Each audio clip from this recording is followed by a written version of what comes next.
The champagne glass slipped from my trembling fingers. I watched it fall in slow motion. Crystal catching the chandelier light, amber liquid suspended midair, before it shattered against the marble floor of the Belvedere Hotel's grand ballroom. The sound cut through the string quartet like a gunshot. Conversations died. 100 pairs of eyes turned toward me. The clumsy server in the ill-fitting black vest, standing in a puddle of expensive champagne and my own humiliation. "I'm so sorry," I whispered, dropping to my knees. Glass bit into my palms as I frantically gathered the shards. Blood bloomed across my fingertips, mixing with the champagne. The scent of it, sweet, alcoholic, expensive, made my stomach turn. Everything made my stomach turn lately. "Leave it." The event coordinator's voice was ice. Marcus gestured sharply toward the kitchen. "Get out of sight. Now." I scrambled to my feet, cradling my bleeding hand against my chest. The vest pulled tight across my ribs. I'd requested a larger size last week, but they'd given me the same one I'd worn for 6 months. Nothing fit anymore. My body was changing in ways I couldn't hide much longer, expanding with a secret that terrified me more than anything else in my life. 3 months. That's how long I'd known about the baby growing inside me. 3 months of morning sickness disguised as food poisoning, of loose shirts and careful angles, of lying to my husband every single day. Not that David would notice. He barely looked at me anymore. The kitchen's fluorescent lights were harsh after the ballroom's romantic dimness. I ran cold water over my hand, watching pink spiral down the drain. My reflection in the steel refrigerator door looked haunted. Dark circles under green eyes, blonde hair escaping its bun, 26 years old but looking 40. When had I become this ghost of a person? "You're bleeding on the floor." Chef Antoine didn't look up from his meticulous plating. "Use the first aid kit or go home. I don't need you contaminating anything else tonight." The casual cruelty shouldn't have stung anymore. I'd been working these events for 2 years, ever since David's pharmaceutical sales job stopped covering our bills. Or rather, stopped covering his gambling debts, the debts he thought I didn't know about. I pressed a clean towel against my palm and leaned against the counter, breathing through another wave of nausea. The kitchen smelled like truffle oil and seared meat and something else. Cigarette smoke drifting in from the service entrance where the other servers took their breaks. I shouldn't be here. I should be home, asleep, taking care of myself and this tiny life inside me. But home was a 1-bedroom apartment, in a building that smelled like mildew and desperation. Home was David passed out on the couch, empty bottles scattered like evidence of everything we'd lost. Home was the stack of final notices I'd hidden in my underwear drawer, written in increasingly aggressive red ink. I'd married him when I was 22, convinced that love could survive anything. 4 years later, I understood that love was just the beginning. It couldn't survive indifference. It couldn't survive the slow erosion of respect, the death of conversation, the way he looked through me like I was already gone. The baby wasn't his. That truth lived in my throat like a stone I could never swallow. The baby belonged to a single night 3 months ago, when I'd been too tired, too lonely, too desperate to feel something other than invisible. A hotel bar. Too many drinks to drown the sound of David's voice on the phone. "I'll be home late, babe. Don't wait up." For the 100th time, a stranger's kind eyes, hands that touched me like I mattered. I couldn't even remember his name, just the way he'd made me feel alive for a few hours before reality crashed back in. "Emily," Marcus's sharp voice cut through my thoughts. "The VIP section needs another round. Move." I grabbed a fresh tray, loaded it with champagne flutes, and pushed back through the swinging doors into the glittering chaos of the charity gala. The Belvedere hosted these events twice a month. Rich people paying $1,000 a plate to feel good about themselves while people like me served them and counted tips to make rent. The VIP section occupied the far corner of the ballroom, separated by velvet ropes and the invisible barrier of wealth. I kept my eyes down as I approached, focusing on not dropping anything else, not drawing attention, not existing any louder than absolutely necessary. That's when I smelled it. Sandalwood and something darker. Leather, maybe cedar. Something expensive and masculine that cut through the perfume-heavy air like a blade. It made me pause. made me look up before I could stop myself. He sat at the center table, surrounded by men in suits that probably cost more than my car. But I only saw him. Dark hair swept back from a face that belonged in Renaissance paintings. Sharp cheekbones, strong jaw, lips curved in something that wasn't quite a smile.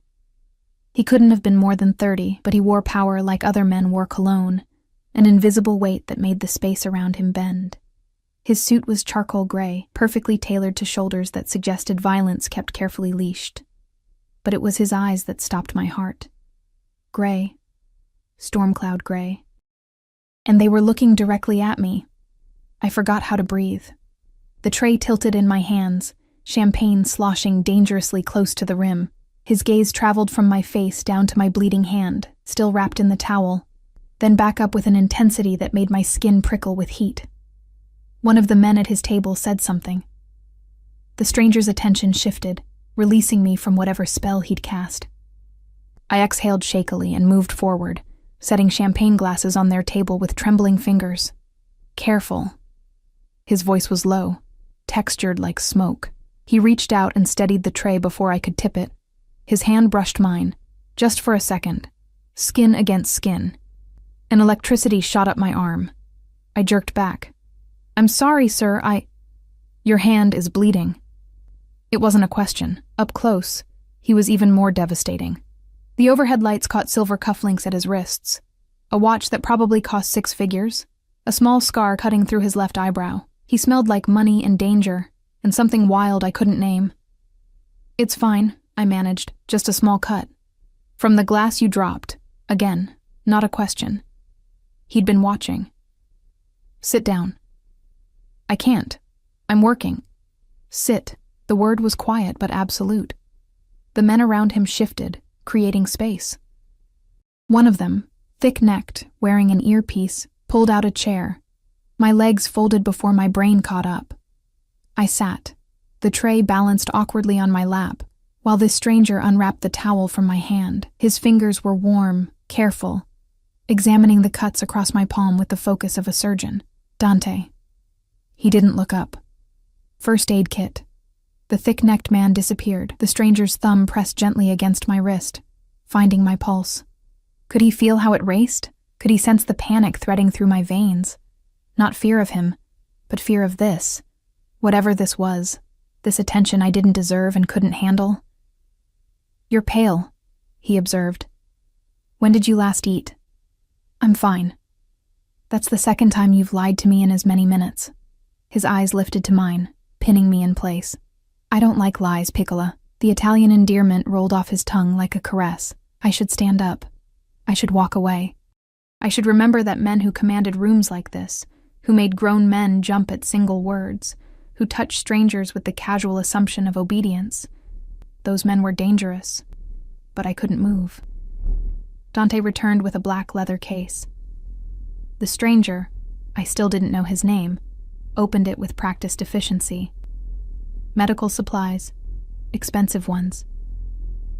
He cleaned my cuts with antiseptic that stung, wrapped my hand in gauze with surprising gentleness. "What's your name?" he asked. "Emily." It escaped before I could stop it. "Emily." He repeated it like he was tasting it, memorizing it. "I'm Mr. Salvatore." Marcus appeared at my elbow, his face pale with barely concealed panic. "I apologize for the disruption. This employee will be disciplined. She'll be fine." Those gray eyes never left mine. "In fact, I'm reassigning her. Emily will serve my table exclusively for the rest of the evening. Of course, whatever you... alone." The word cut Marcus off mid-sentence. "Everyone else can leave." The dismissal was absolute. Marcus backed away, practically bowing. The other servers melted into the crowd. Even the men at Salvatore's table stood and moved to nearby positions, close enough to intervene but far enough to grant the illusion of privacy. We were alone in a room full of hundreds. "You don't have to," I started. "Tell me something, Emily." He leaned back in his chair, studying me with an intensity that made me feel transparent. "Are you afraid of me?" I should say yes. Every instinct screamed that this man was predatory, powerful, exactly the kind of danger I couldn't afford. But something in his question demanded honesty. No, I whispered. His smile was slow, devastating. You should be. Before I could respond, my stomach twisted viciously. I pressed my good hand against my mouth, fighting the nausea that had been my constant companion for weeks. Not here. Not now. Please. Emily? His voice sharpened. What's wrong? Nothing, I just need... I stood too quickly. The room tilted. The tray clattered to the floor. Strong hands caught me before I could follow it, pulling me against a chest that was all solid muscle and expensive fabric. Dante. The car. Now. Sir, I'm fine, really, but the world was spinning, my vision tunneling to a pinpoint of light. When had I last eaten? Yesterday? The day before? Food seemed impossible when everything made me sick. The last thing I felt before darkness took me was being lifted into arms that held me like I weighed nothing at all, and that sandalwood scent surrounding me like a promise or a threat. I woke up in the back of a car that cost more than my entire life. Leather, chrome, the hushed purr of an engine that probably had more horsepower than sense. I blinked up at a ceiling lined with ambient lights that shifted from blue to soft white, trying to piece together how I'd gone from the ballroom floor to this mobile palace. Easy. That voice again. Smoke and authority. Don't try to sit up yet. But I did anyway, because lying down in a stranger's car felt more dangerous than vertigo. The world swayed, then settled. I was stretched across a seat long enough to be a small bed. My head had been resting on a pillow that smelled like sandalwood. Him. Salvatore sat across from me in the spacious back cabin, perfectly composed, watching me with those storm-gray eyes. He'd removed his jacket. His white shirt was rolled up at the sleeves, revealing forearms corded with muscle and marked with ink. I couldn't quite make out in the dim light. A tattoo. Multiple tattoos. Not the kind of thing you saw on legitimate businessmen. Where? My voice came out rusty. Where are we? Driving. He lifted a crystal glass. Water, not alcohol. Drink this. I should refuse. I should demand he take me back. Instead, I took the glass with my bandaged hand and drank, the cool water sliding down my throat like salvation. I hadn't realized how thirsty I was. Better? He didn't wait for an answer. You fainted. Low blood sugar, dehydration, possibly both. When did you last have a proper meal? I don't see how that's your concern. You made it my concern when you collapsed in my arms, Piccola. He leaned forward, elbows on his knees, close enough that I could see the exact shade of gray in his eyes, darker at the edges, lighter near the pupil, like a winter sky. Now answer the question. Something about his tone made defiance impossible. Yesterday morning. Maybe. His jaw tightened. Maybe. I work 2 jobs. Sometimes I forget. No one forgets to eat. His gaze dropped to my stomach, just for a second. So quickly I might have imagined it. Unless there's a reason food doesn't appeal. My blood turned to ice. He couldn't know. There was no way he could know. I'd been so careful, so paranoid about hiding it. But the way he looked at me, like he could see through skin and bone to the secret growing inside. I need to go home. I set the glass down on the small table between us, trying to keep my hand steady. My husband will be worried. The temperature in the car dropped 10 degrees. Husband. He said it like a curse. Interesting. You're not wearing a ring. Instinctively, I touched my bare left hand. I'd sold my wedding ring 2 months ago to pay the electric bill. David had been too drunk to notice. I don't wear it to work. It's safer. Don't. The single word cracked like a whip. I told you I don't like lies. We stared at each other across the small space. Through the tinted windows, I could see the city sliding past. Buildings I didn't recognize, streets too clean and well lit to be anywhere near my neighborhood. Panic fluttered in my chest. Where are you taking me? Somewhere you can eat a proper meal without fainting. He pulled out his phone, typed something with quick, efficient movements. My doctor will meet us there. He'll check you over. No. The word burst out sharper than I intended. No doctors, I'm fine. Just take me home. His eyes narrowed. You just collapsed unconscious. I'm fine. I could hear the desperation in my voice, the edge of hysteria. A doctor would know immediately, would see what I'd been hiding, would ask questions I couldn't answer. Please. I just need to go home, to your husband who doesn't notice you don't eat. His voice was soft, deadly. Who lets you work yourself sick at 2 jobs? Who doesn't even care enough to make sure you wear his ring? You don't know anything about my life. I know you're lying to yourself. He tilted his head, studying me like I was a puzzle he intended to solve. I know you're protecting someone who doesn't deserve it. And I know that whatever you're hiding, Piccola, it's eating you alive. Tears burned behind my eyes. I blinked them back furiously. I would not cry in front of this stranger, this dangerous man who saw too much and made me feel too exposed. Why do you care? My voice broke on the question. You don't know me. No, he agreed. Not yet. The certainty in those 2 words made my stomach flip in a way that had nothing to do with morning sickness. The car slowed, turned, descended into what looked like an underground parking garage, but not just any garage. This was the kind with security checkpoints and cameras every 10 feet, the kind that served buildings where penthouses cost what normal people made in a lifetime. This isn't a restaurant, I said. Very observant. The car stopped. Dante appeared at the door, opening it with military precision. Salvatore stepped out, then turned and offered me his hand. It's my home, and before you refuse, understand that I'm not asking. I should have been terrified. Every self-preservation instinct I possessed screamed at me to run. But when I looked at his extended hand, scarred knuckles, long fingers, a silver ring on his right hand engraved with something I couldn't read, all I felt was a strange magnetic pull. I took his hand. His fingers closed around mine, warm and certain.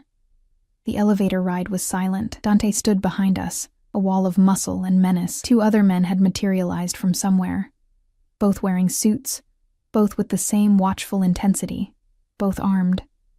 I could see the bulge of weapons under their jackets. What do you do? I asked quietly. Salvatore's lips curved. I acquire things. That's not an answer. It's the only one you're getting tonight. The elevator doors opened directly into an apartment that made my breath catch.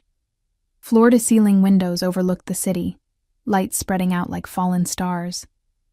The space was all clean lines and expensive materials.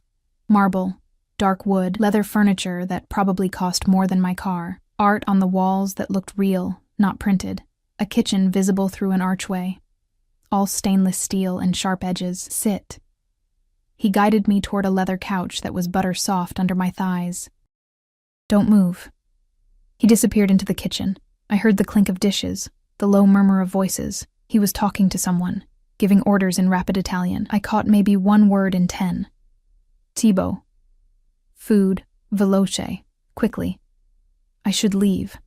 I should call a cab, walk out, forget this night ever happened. But my body felt heavy, exhausted, and the couch was so comfortable. When had I last sat on furniture that wasn't second-hand or falling apart? Salvatore returned with a tray. Bread, crusty and still warm. Cheese, grapes, a small bowl of soup that smelled like heaven. Nothing fancy, nothing that would upset a sensitive stomach. He set it on the coffee table in front of me. Eat. I told you I'm not hungry. Yes, you've said. He settled into the chair across from me, all controlled power and patience I didn't trust. Eat anyway, or I'll feed you myself. The threat shouldn't have made heat pool in my belly. I picked up the spoon with my bandaged hand, dipped it into the soup. Chicken and rice. Simple and perfect. The first taste made me realize how hollow I was, how long I'd been running on empty. I ate. He watched.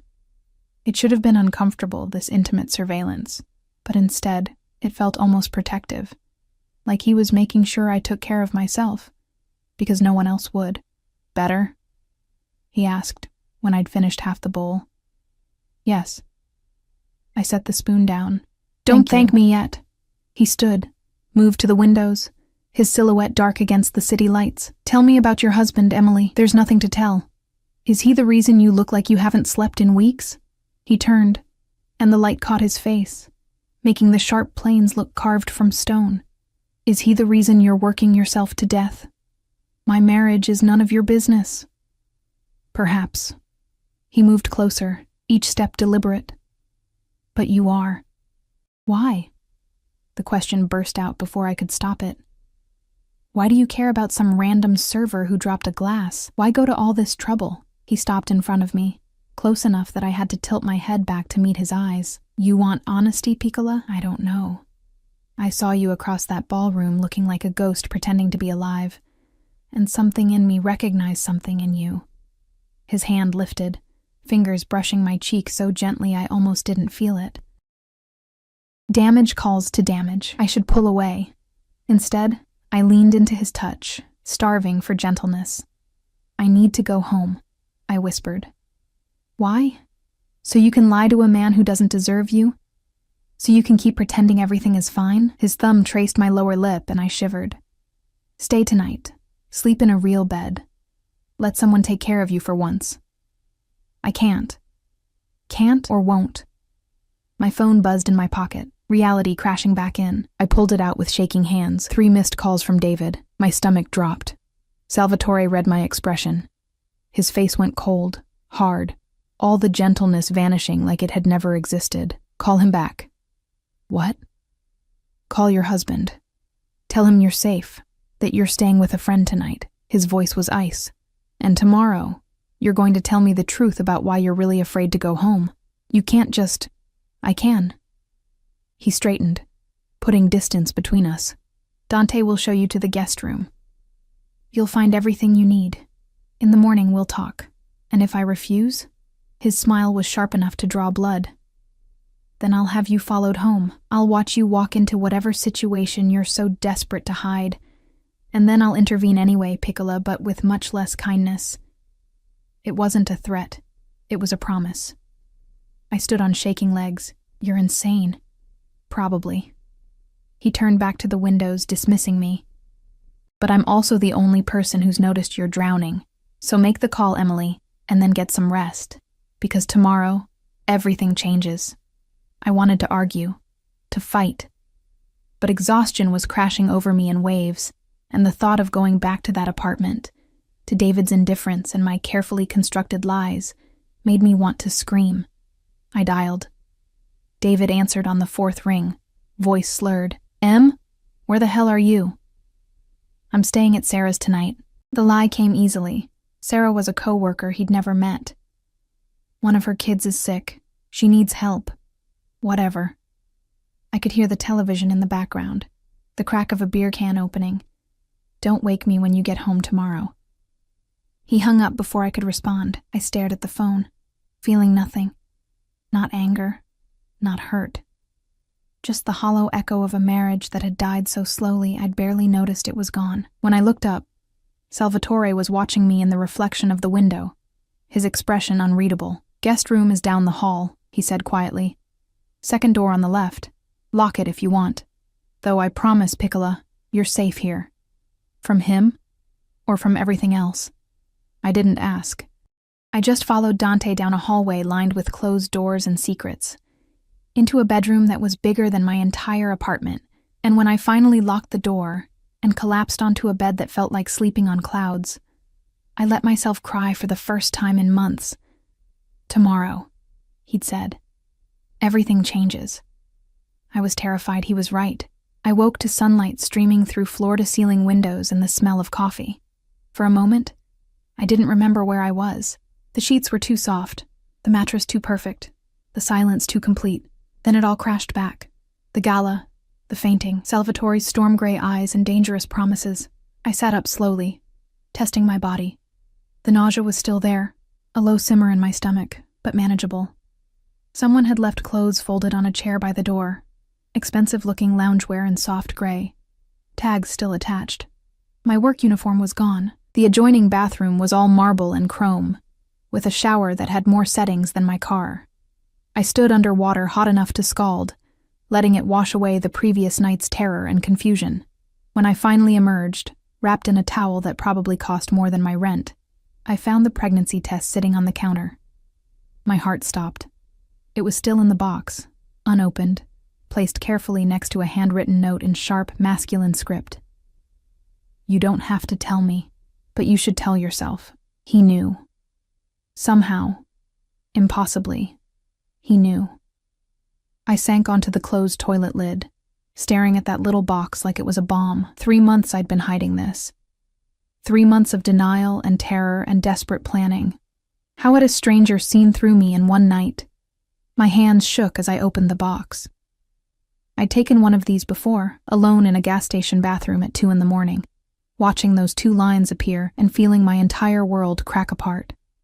But I'd never told anyone, not David, not my mother, not even Sarah, who I actually did consider a friend. The second test showed the same results as the first. Pregnant. Definitely, undeniably pregnant. I dressed in the clothes Salvatore had left, because walking out in my towel seemed like a worse option. They fit perfectly. How had he known my size? The question settled uneasily in my stomach alongside the morning sickness. The apartment looked different in daylight. Less intimidating, more lived in. Books in Italian and English, a laptop open on the dining table, coffee cups in the sink. At least 3, which meant he'd been up for hours.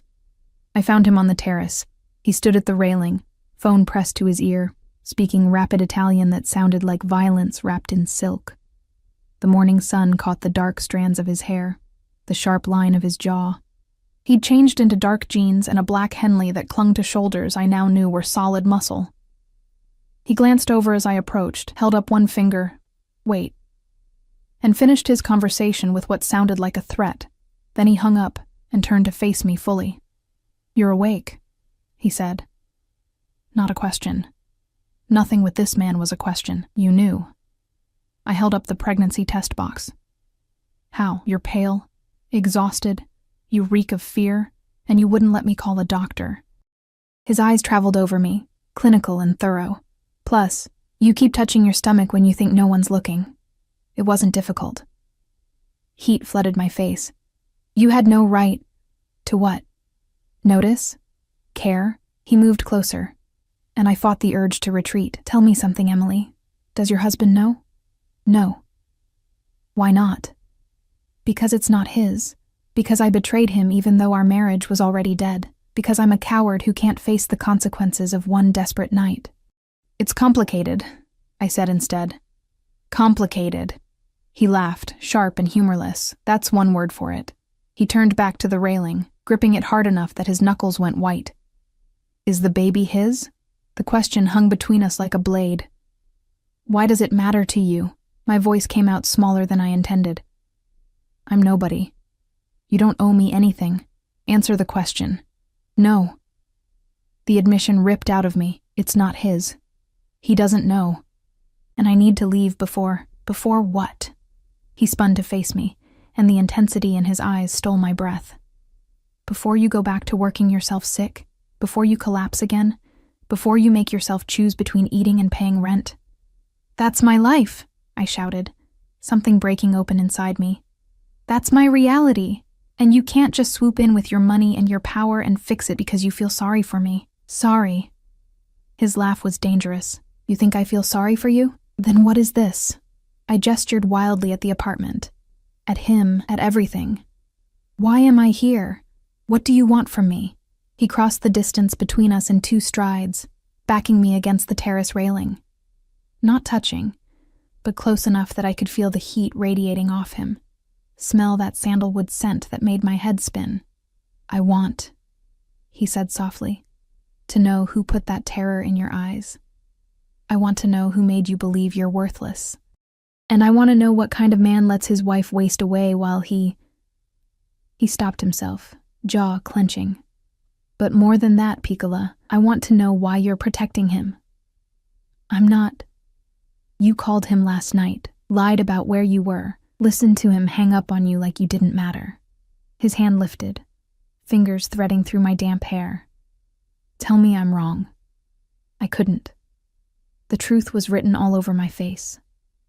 He doesn't hit me, I whispered.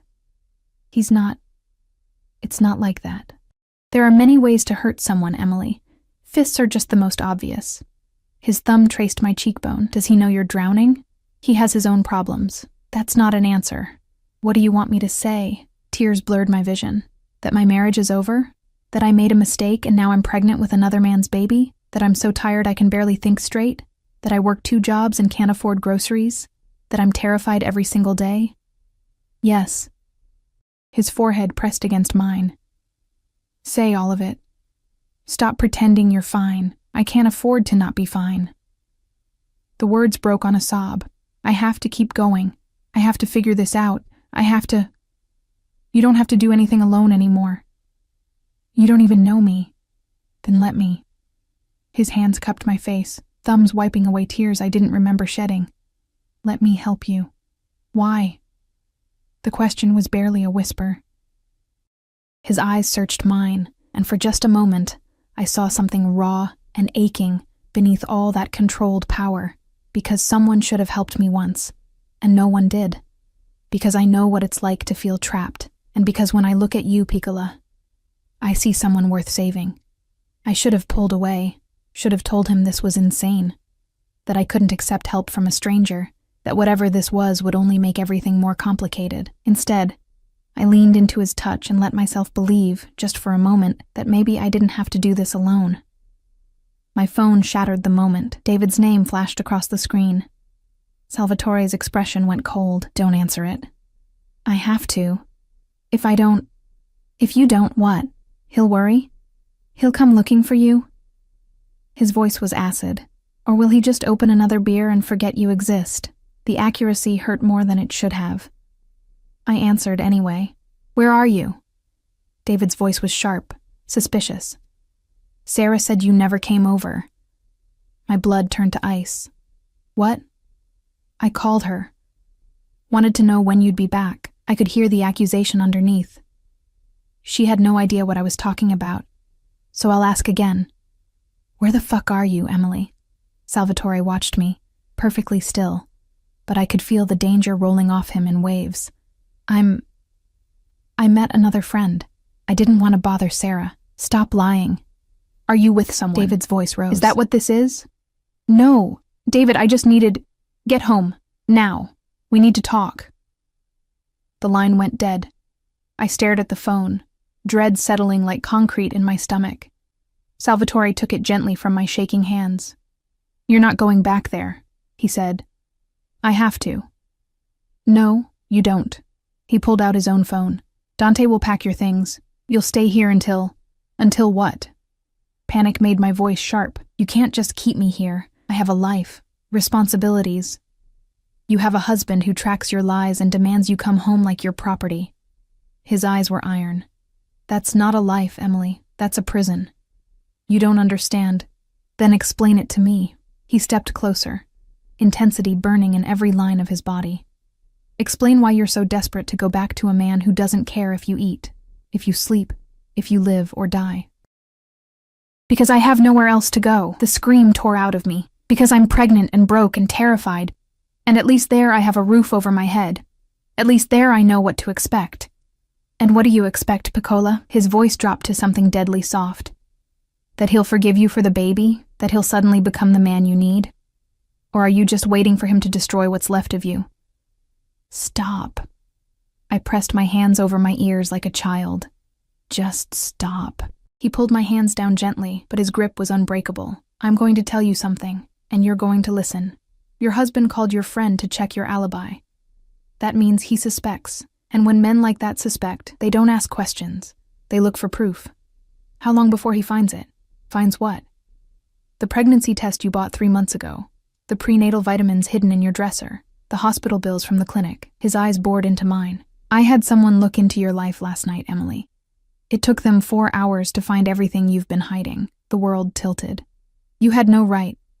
I had every right to protect what's mine. I'm not yours. Not yet. The certainty in those 2 words made my knees weak. But you will be. Because I'm going to make you a deal, Piccola, and you're going to take it. What deal?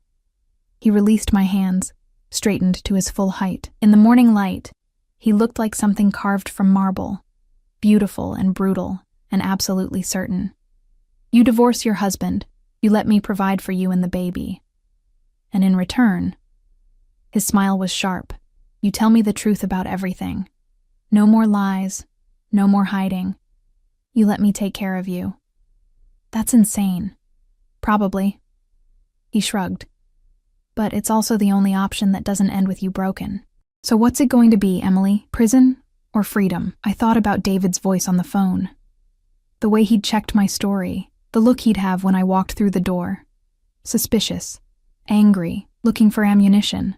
I thought about the baby growing inside me, the one I couldn't afford to keep but couldn't bear to lose. And I thought about this dangerous stranger offering me salvation with blood on his hands and storm clouds in his eyes. If I say yes, I whispered, what happens then? Salvatore's smile was terrifying and beautiful.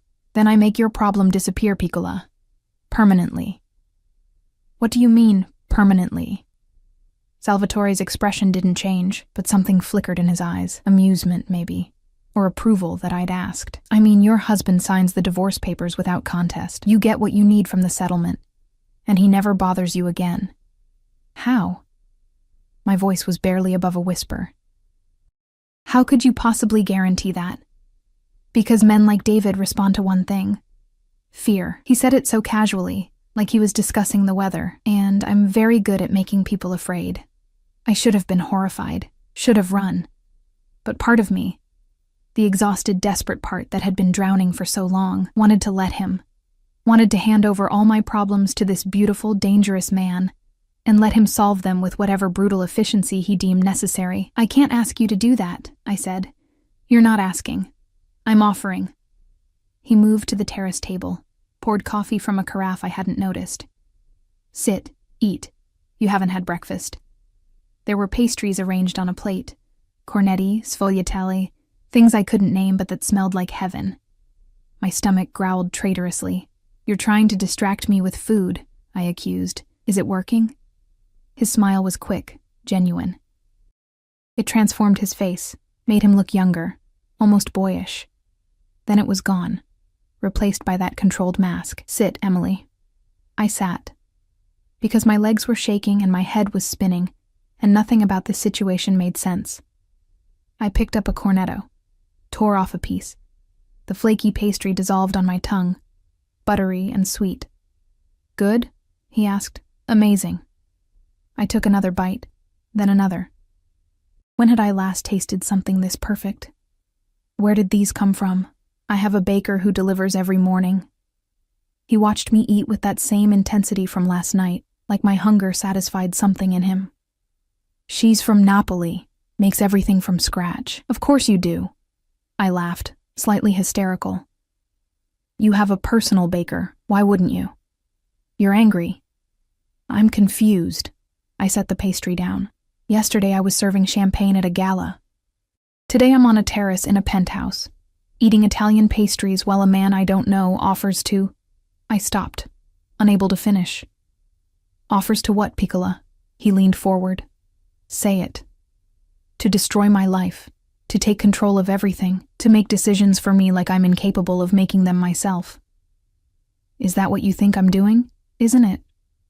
He was quiet for a long moment, studying me with those gray eyes that saw too much. Let me tell you a story, he said finally.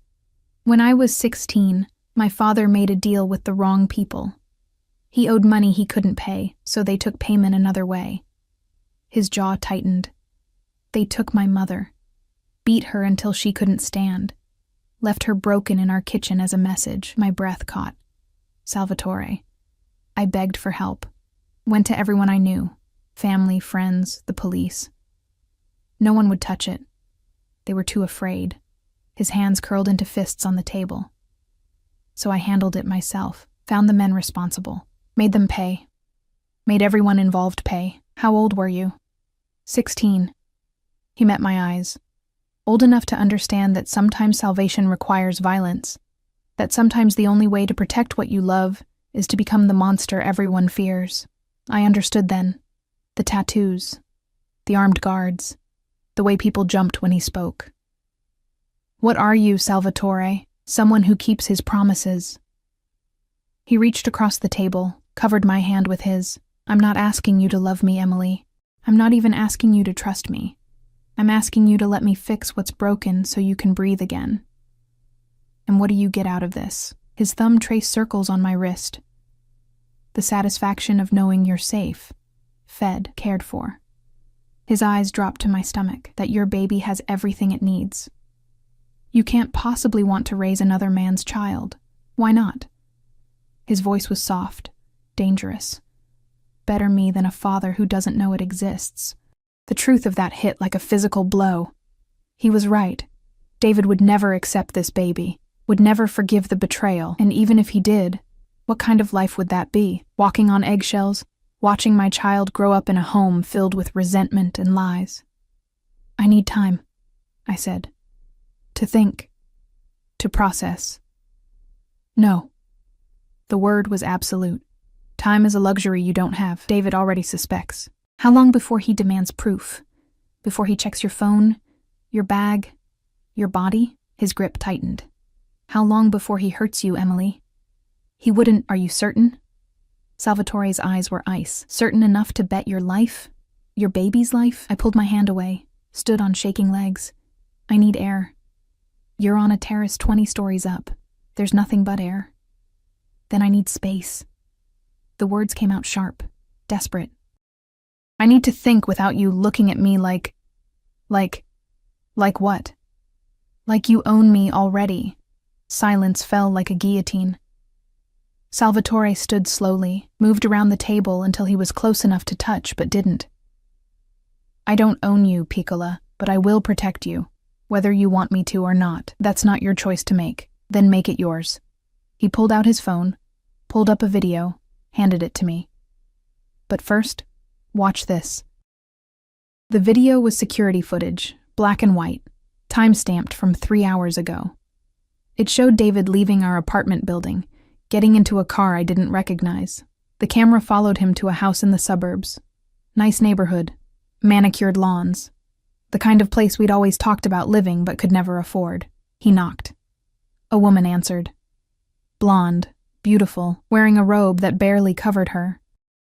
David pulled her into a kiss that made my stomach turn, then followed her inside. He's been seeing her for 8 months, Salvatore said quietly. Her name is Jessica. She's a pharmaceutical rep. He met her through work. I couldn't breathe. Couldn't think. 8 months. While I'd been working myself to death.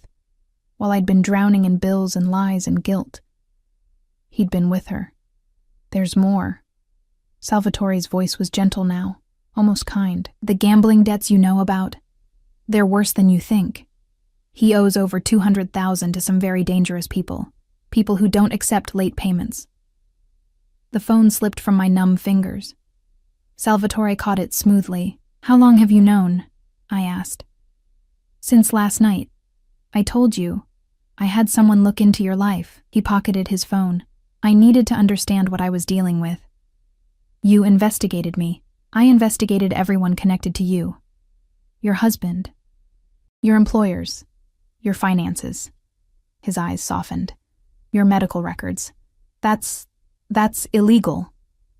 Most of what I do is illegal, Piccola. But it keeps people I care about safe. You don't care about me. You don't even know me. I know you're drowning. I know you're terrified. I know you work 2 jobs and still can't make rent because your husband gambles away every dollar you earn. He stepped closer. I know you sold your wedding ring to pay the electric bill. I know you haven't bought new clothes in over a year. I know you eat once a day if you're lucky, and that you cry yourself to sleep more nights than not. Each word was a knife, precise and cutting. Stop. I know you're 3 months pregnant with a baby you're terrified to have and can't bear to lose. I know the father was a one-night stand you can barely remember, and I know. His voice dropped to something raw. I know you've been planning to disappear. That you have $500 hidden in a tampon box and a bus ticket to Portland dated for next week. My legs gave out. I would have fallen if he hadn't caught me. Strong arms pulling me against his chest. I couldn't fight anymore. Couldn't pretend. Couldn't hold together the crumbling pieces of my carefully constructed lies. How? The word was muffled against his shirt. Because I see you, Emily. His hand stroked my hair, all of you. The parts you show the world and the parts you hide. And what I see is someone worth saving. I cried then. Really cried. Not the quiet, controlled tears I allowed myself in the shower or late at night when David was passed out. But great, heaving sobs that shook my entire body. Releasing months of fear and pain and exhaustion, Salvatore held me through all of it. Didn't tell me to stop. Didn't tell me it would be okay. Just held me, solid and warm and present in a way no one had been in so long. When I finally quieted, he guided me to the couch, settled me against his side like it was the most natural thing in the world. Better? No. I wiped my face with shaking hands. Everything is still terrible. I'm still pregnant and broke and married to a man who's cheating on me while owing money to dangerous people. True. His arm tightened around me, but now you're not facing it alone. Why are you doing this? I turned to look at him, really look at him. In the morning light, I could see the details I'd missed, the scar through his eyebrow, the faint lines at the corners of his eyes, the way his jaw clenched when he was holding something back. What do you really want from me? He was quiet for so long I thought he wouldn't answer. Then, redemption, maybe. Or just the chance to do something right for once. His fingers traced my cheekbone. I told you, damage calls to damage. When I look at you, I see someone fighting to survive in a world that doesn't care if she lives or dies. I was that person once. No one saved me. So maybe I'm saving you to prove that someone could have saved me. It was the most honest thing anyone had said to me in years. I'm scared, I whispered. Good. Fear keeps you alive. He tilted my chin up, forcing me to meet his eyes. But let me be clear about something, Piccola. If you accept my help, if you let me into your life, there's no going back. I don't do anything halfway. I will protect you, provide for you, destroy anyone who tries to hurt you. But in return, you belong to me. Not as property, he added quickly, reading my expression. But as mine to protect, mine to care for. Do you understand? That sounds like ownership. Call it what you want, but those are my terms. I should have said no. Should have walked out. Should have found another way, any other way, that didn't involve binding myself to a man who casually admitted to violence and illegal activities. But when I thought about going back to David, to those debts, and that empty apartment, and the woman he'd been kissing while I struggled to survive, when I thought about my baby, growing inside me, innocent and deserving of so much more than I could give alone, the choice wasn't really a choice at all. Okay, I breathed. His eyes flared. Okay? Help me. Please. The words caught in my throat. I can't do this alone anymore. Salvatore's smile was slow, triumphant, terrifying. He pulled me closer, pressed his lips to my forehead in something that felt like a brand. Then consider it done, Piccola. As of this moment, you're under my protection. And I promise you, his voice dropped to something deadly soft. Anyone who tries to hurt you will regret ever being born. Block 5. The next 72 hours passed in a blur of controlled chaos.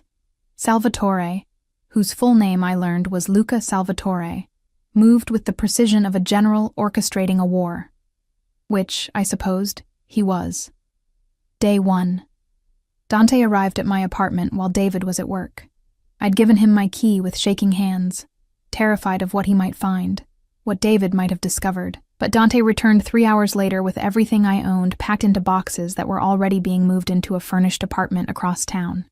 1 bedroom, top floor, security system that probably cost more than my car. Paid in full for a year. You can't, I started. Already done, Luca said, not looking up from his laptop. We were in his office. Dark wood, floor-to-ceiling bookshelves. A view that made my stomach drop. David came home early. Dante handled it. My heart stopped. Handled it how? He explained that you were leaving, that the marriage was over, that any attempts to contact you would be inadvisable. Luca's smile was sharp. Your husband was very understanding once the situation was clarified. I didn't ask what clarified meant. I wasn't sure I wanted to know. Day 2. A lawyer appeared. Not just any lawyer, a woman in a suit that screamed power, with eyes like a shark and a smile that promised blood. Her name was Victoria Chen, and within 2 hours she'd drafted divorce papers that would give me everything. The car, half of David's pension, a settlement payment that made my head spin. "He'll never agree to this," I said, staring at the numbers. "He will," Victoria said with absolute certainty. "We have documentation of his affair, his gambling debts, and his financial mismanagement. Plus," she glanced at Luca, "additional leverage Mr. Salvatore has provided." I didn't ask about that either. Day 3. Dr. Rossi came to the apartment. She was in her 50s, elegant and kind, with gentle hands and a no-nonsense attitude. She examined me thoroughly, asked questions I'd been too afraid to answer before, and confirmed what I already knew. 13 weeks, she said, showing me the ultrasound on a portable machine. "Healthy heartbeat. Good size. You're underweight and anemic, but we can fix that." She handed me a bottle of prenatal vitamins. "Take these. Eat 3 meals a day. Rest. And stop carrying the weight of the world, Piccola." The nickname from her mouth made me glance at Luca, who'd insisted on being present. He stood by the window, arms crossed, watching the ultrasound screen with an expression I couldn't read. "The baby is fine?" I asked. "The baby is perfect," Dr. Rossi smiled, "though I suspect they'll be spoiled rotten if Mr. Salvatore has anything to say about it." "I don't spoil," Luca said mildly. "I provide." "Is there a difference?" I muttered. His smile was quick, devastating. "Not when it comes to you." On the 4th day, David signed the papers. I wasn't there. Luca thought it was better that way, and I agreed. I didn't want to see David's face, didn't want to hear his justifications or accusations. I just wanted it over. Victoria called at 3 in the afternoon. "It's done. He signed everything.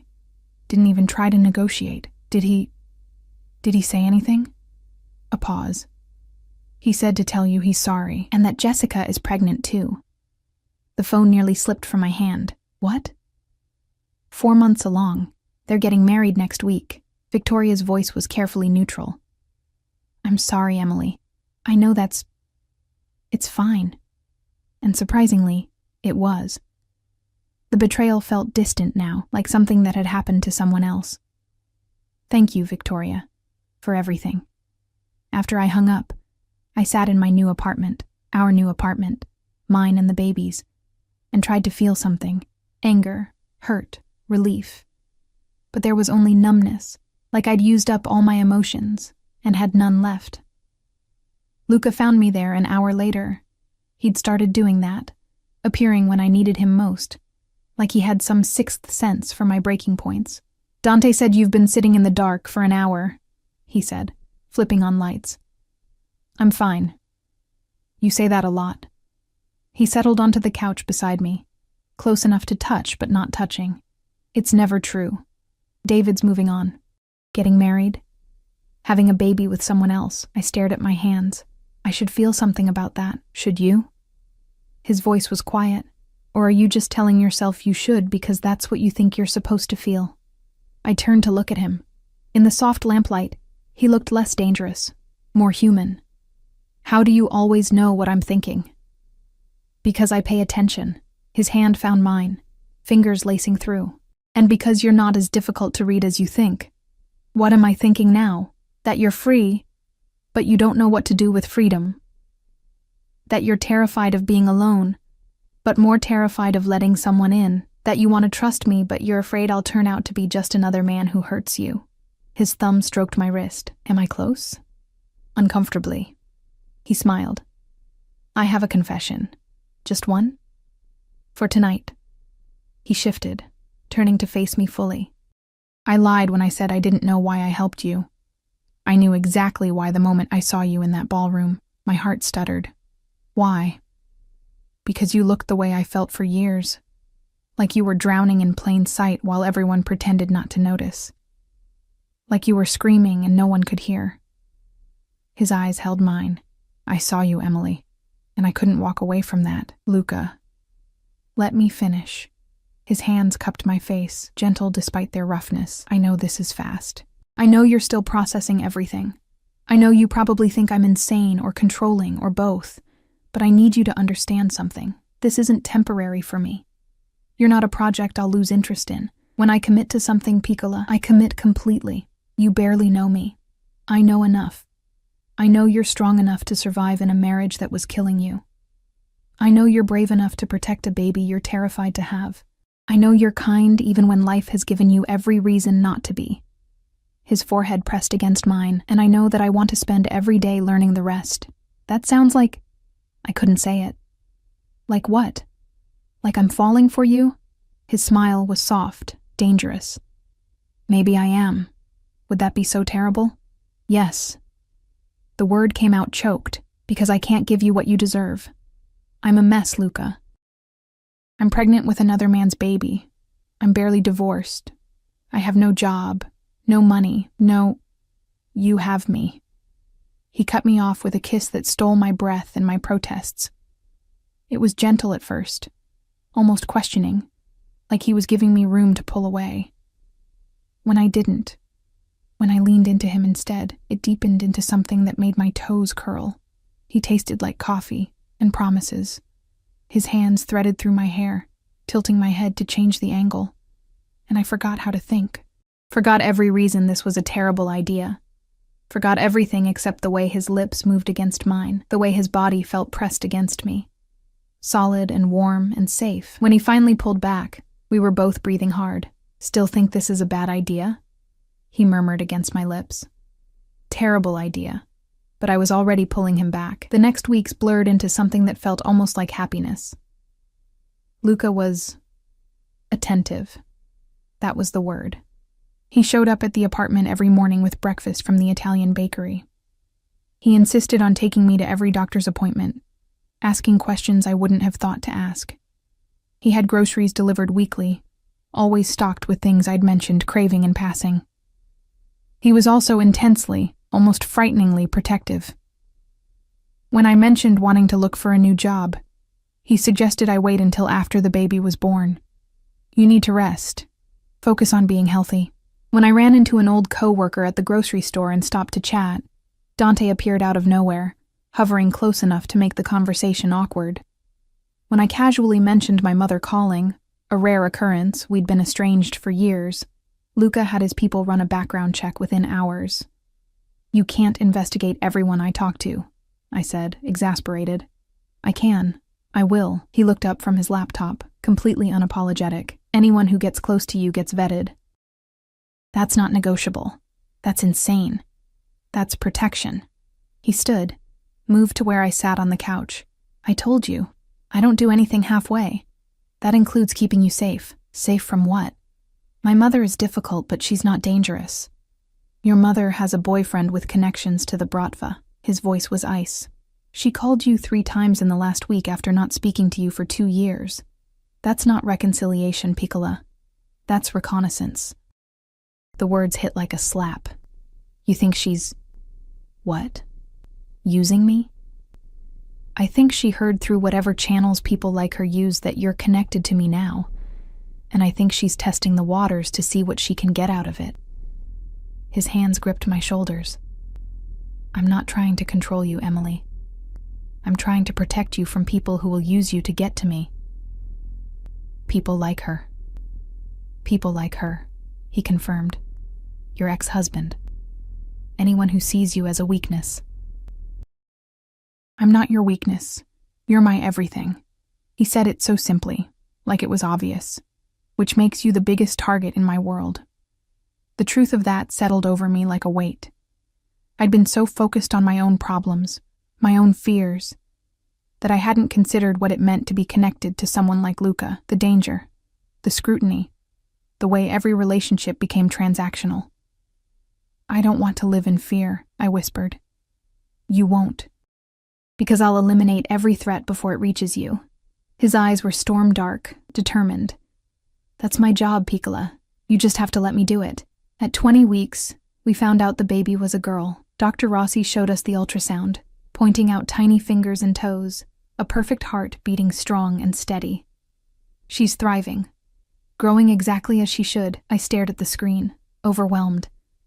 A daughter. I was going to have a daughter. Emily? Luca's voice was soft. Are you all right? I don't know how to be a mother. The admission burst out before I could stop it. I don't know how to raise a child. My mother was terrible. I have no example to follow. I'm terrified I'll mess this up. Hey.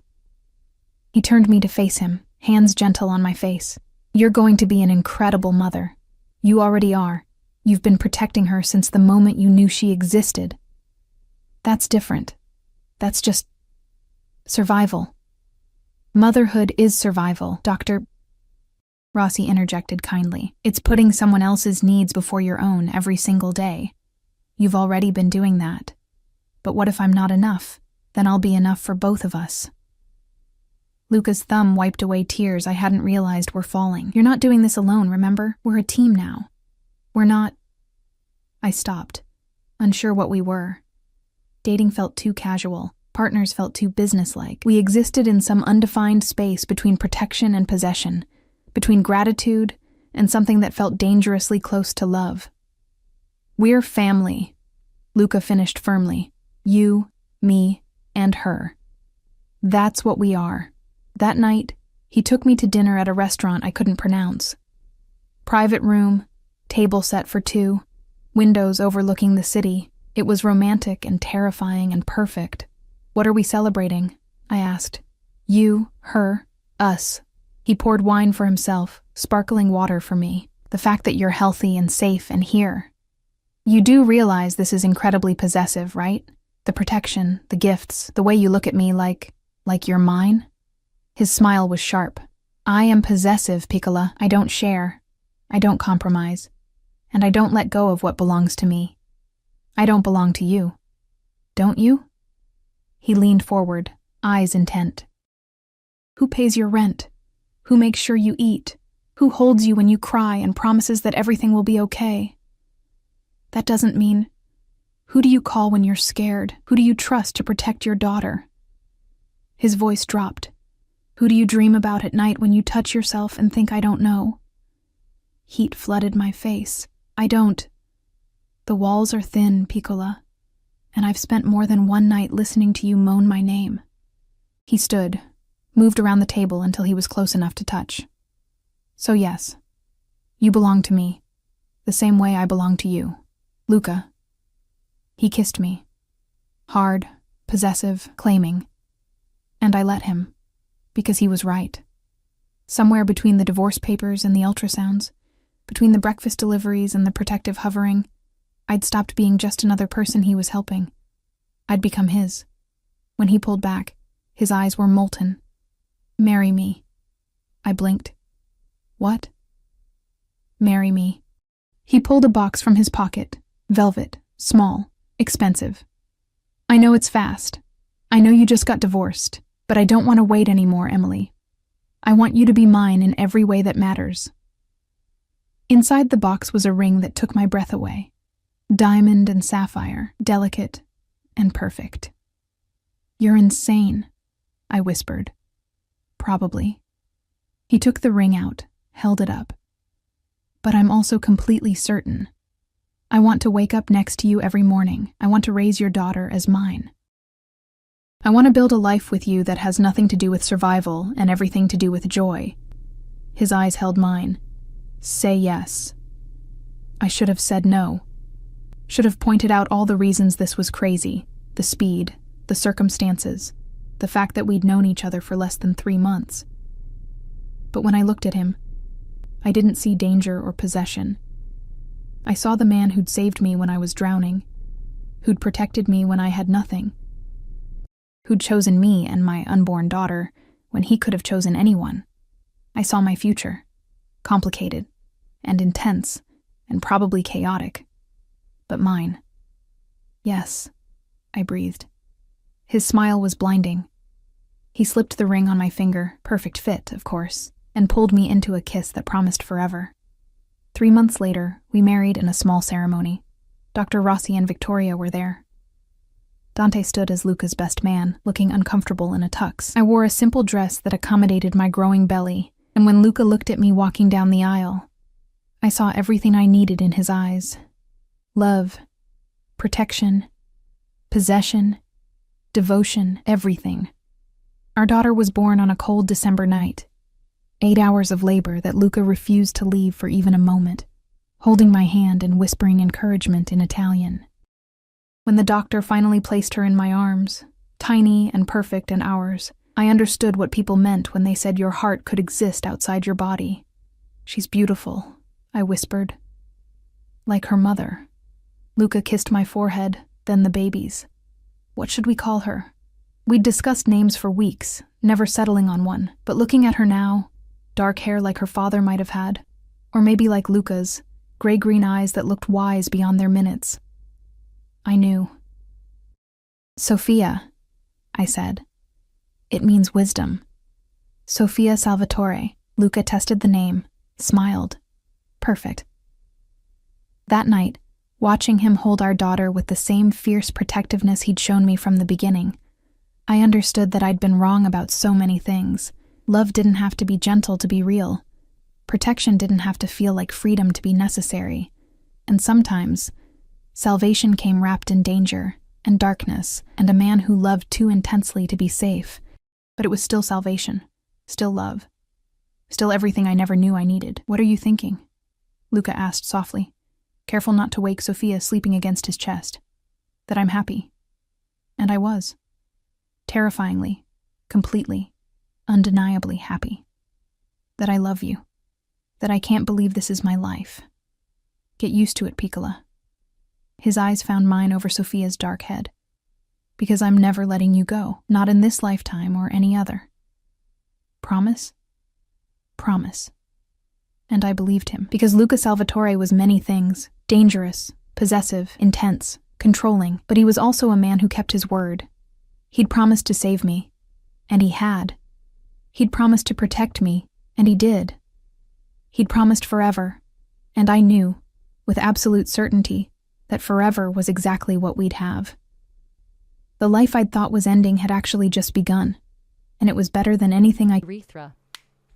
And then you hear the sneeze. He explodes, blood and viscera. Stain the ceiling. And drip off Nema's face. Yep. Love it.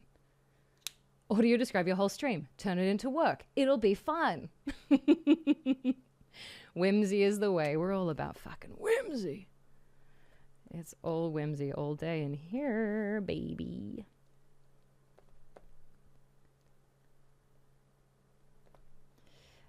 Yeah, so I do a bunch of television shows and films, including The Boys, which I finished recording the final season.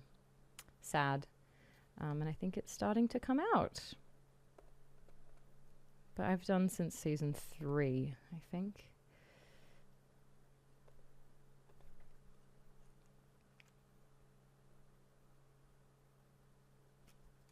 I'm actually pretty happy with the variety of color that we managed to get in the sky and shit.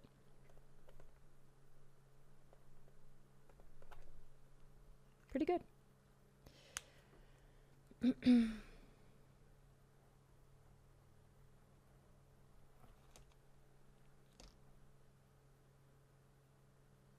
Thanks, Ali.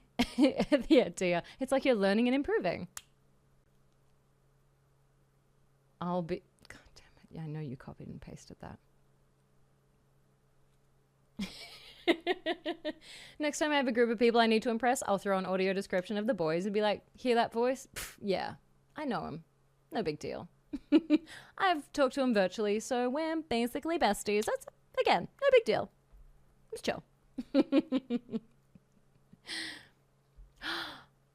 For half a moment, you sounded like the computer AI from Portal. We do GLaDOS. We do the GLaDOS voice, yeah. Talking about the cake is a lie. Fucking hell, Amata. Kitten update. New mama moved to her own nest to have the kittens. The other 2 mamas have followed and are helping her clean the babies. Oh, fuck. Oh, shit. God. That's so cute. Oh, no, that's so cute. Thank you for the update.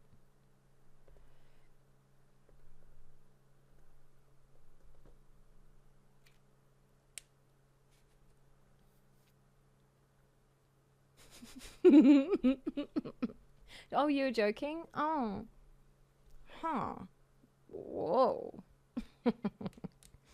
Fucker. Ooh. Ooh. So that was a real noise that I actually just made when I almost dropped my marker. That's fine. Don't worry about it. It's fine, and I am fine with that. Dr. Pippin loves all of these kitty stories. Wait, Dr. Pippin is extremely cute. Wait, Dr. Pippin's really cute. Don't worry, it's on the internet only forever. Awesome. That's awesome. Clipped. That's interesting. Ooh. It reminds me of the guy. I feel like we've talked about it before. Guy leans back in chair and says, "Hey." Wait. I have to show you. I think about this fucking noise all the time. Oh, I think about this stupid noise all the time. Double dang, hi. Why do you dab it? It's to blend it. Because it's acrylic, it'll just dry really